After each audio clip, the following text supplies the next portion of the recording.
Црвенкапа. Си беше еднаш едно мило убаво девојче, кое секој би го засакал штом би го видел.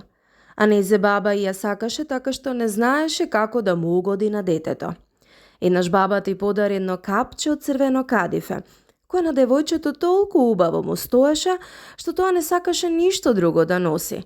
Заради тоа, девојчето го нарекоа Црвенкапа. Еден ден, мајка и рече: Еве ти, Црвенкапо, еден колач и едно шише со вино. Однеси ги на баба ти. Нека малку се подкрепи. Оти е болна и слаба. Појди веднаш додека не припекло сонцето. Кога ќе бидеш надвор, оди внимателно и не скршнувај од патот. Можеш да паднеш и да го скршиш шишето, па на баба ти ништо да не ја однесеш. Кога ќе стигнеш во незината соба, не заборави да ја кажеш добро утро. Немој да дзиркаш наоколу по собата. Се ќе исполнам како што треба, одговори Црвенкапа и ја подаде на мајка си раката. Бабината куќа се наоѓаше надвор од селото, во шумата, оддалечена на половина час одење. Кога Црвенкапа дојде во шумата, таа го сретна волкот. Не знаеше дека е волкот лошо животно, па не се ни уплаши. Добар ден, Црвенкапо, ја поздрави волкот. Добар ден, волку, одговори таа. Каде одиш толку рано, Црвенкапо? Одам кај баба ми. А што носиш под скутинче? Колач и вино. Вчера ги испековме, па и баба ми малку нека се подкрепи. А каде живее твојата баба, Црвенкапо? 15 минути одовде во шумата кај трите големи даба. Таму е куќата, зад лесковата жива ограда.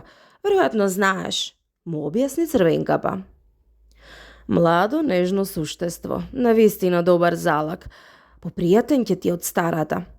Треба итро да постапиш и обете да ги зграбчиш, си мислеше волкот, одејќи покрај Црвенкапа. Одеднаш тој рече: Црвенкапо, што убави цвеќиња има наоколу. Зошто малку не ги разгледаш? Ми се чини дека ти воопшто не слушаш како пеат птиците. Одиш некако како сама за себе, како да одиш на училиште, а колку е весело овде во шумава. Црвенкапа погледа наоколу, па кога виде како сончевите зраци си поигруваат низ дрвјата и кога ги виде убавите цвеќиња околу неа, си помисли: Ако на бабе ми однесам една китка цвеќе, таа ќе се израдува. Имам време, уште е рано, ќе стигнам на време. И таа скршна од патот и потрча во шумата за да набере цвеќе. Кога ќе скинеш еден цвет, трчаше понатаму, мислејќи дека таму ќе најде уште подобар и поубав. Така, таа одеше се подалеку и подалеку во шумата. Волкот меѓутоа отиде кај куќата од бабата и затропа на вратата. Кој тропа? Праша бабата. Црвенкапа, ти донесе колач и вино, отвори. Стисни ја само кваката, викна бабата. Јас сум премалена и не можам да станам. Волкот ја стисна кваката, вратата се отвори и тој тргна право кон постелата и ја изеде бабата. Тогаш ги облече незините алишта, ја стави наглава незината капа, легна во незината постела и ги тргна завесите. Црвенкапа трчаше по цвеќињата, па кога набра толку што не можеше да ги држи во рацете, таа се сети за бабата и поита кон неа. Се зачуди кога виде дека е вратата отворена. Кога влезе во собата, нејзи се стори нешто необично и помисли: Господе, колку ми е денеска тешко на срцево, а инаку колку сакам да бидам кај баба ми.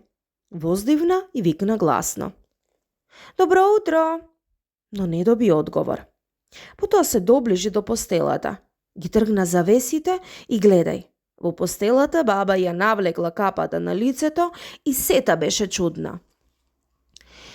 Бабо, колкави ти се ушите? Подобро да те слушам. Бабо, колкави ти се очите? Подобро да те видам. Бабо, колкави ти се рацете? Подобро да те фатам. Ама бабо, зошто ти е таа страшна муцка? Подобро да те изедам, викна волкот, скокна од постелата и ја проголта Црвенкапа. Кога волкот се најаде, пак си легна во постелата, заспа и силно загрчи. Покрај куќата минуваше еден ловџија и си мислеше: колку ли грчи оваа стара жена? Треба да видам што е.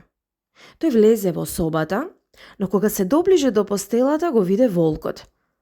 Зар довде дојде стар грешнику, одамна те барам, викна ловџијата и веќе сакаше со пушката да истрела, кога се сети дека волкот ја голтнал бабата. А таа се уште би можела да се спаси. Заради тоа не истрела, туку зеде една ножица и започна да му го сече стомакот на волкот. Неколку пати засече и виде како светна црвената капа. Тој засече уште неколку пати и девојчето излезе од волкот. Ту колку се исплашив, весело извика Црвенкапа. Колку страшно ми беше таму внатре. Тогаш излезе и старата баба. И таа беше уште жива. Одвај дишеше.